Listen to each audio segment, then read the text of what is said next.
کہ اس جماعت اور اس تحریک کو جو بھی اپنے لیے خطرہ سمجھتا ہے وہ اپنا زیادہ تر زور میرے خلاف صرف کرتا ہے، اور یہ چیز مجھ سے محبت رکھنے والوں کو فطرتاً ناگوار ہوتی ہے۔ اس صورتحال سے آپ کو بار بار سابقہ پیش آئے گا، اور مجھے اندیشہ ہے کہ آپ اپنی دعوت پھیلانے کے بجائے کہیں میری مدافعت میں اپنا وقت اور اپنی قوتیں صرف نہ کرنے لگیں۔ میں اپنے سب مخلص بھائیوں کو اطمینان دلاتا ہوں کہ اللہ کے فضل سے مجھے کسی مدافعت کی حاجت نہیں ہے۔ میں کہیں خلا میں سے یکایک نہیں آ گیا ہوں، اسی سرزمین میں سالہ سال سے کام کر رہا ہوں۔ میرے کام سے لاکھوں آدمی براہ راست واقف ہیں۔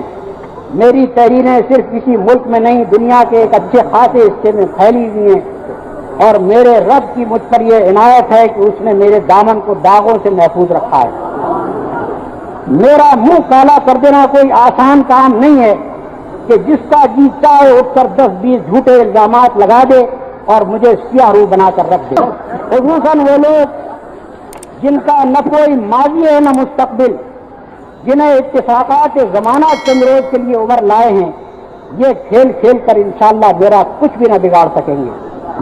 لہذا میں خود بھی مطمئن ہوں اور آپ بھی مطمئن رہیں، اور میری مدافعت سے بے نیاز ہو کر اللہ کے راستے کی طرف اللہ کے بندوں کو بلانے میں لگے رہیں۔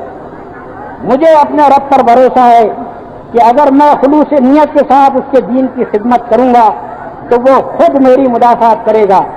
الیس اللہ بکاف عبدہ، حسبی اللہ علیہ توکل المتوکلون۔